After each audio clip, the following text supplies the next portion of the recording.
શું તમે પણ જ્યારે કારેલાનું શાક બનાવો છો ત્યારે છાલ કાઢીને બનાવો છો અને કડવું લાગે છે?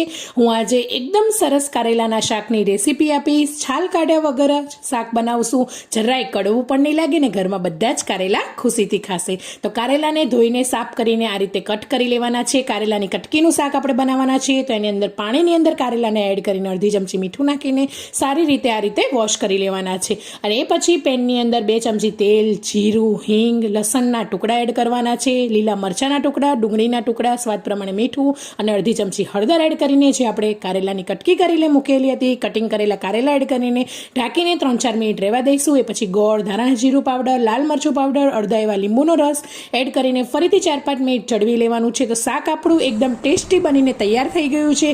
જો મારી આ ટીપ સાથે જરૂરથી એકવાર કારેલાનું શાક બનાવજો. આ કારેલાની કટકીનું શાક જરાય કડવું પણ નહીં લાગે અને ટેસ્ટી બનીને તૈયાર થઈ જશે.